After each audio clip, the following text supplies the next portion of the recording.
This is the waterfall near our house. I'm not climbing up as it is. I don't want to take a risk. Okay.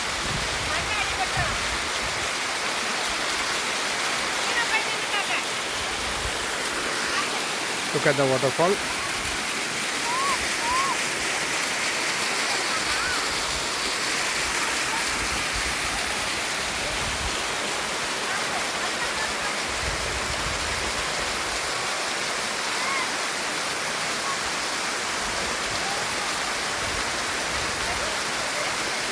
It's a must visit waterfall in Vilpatti.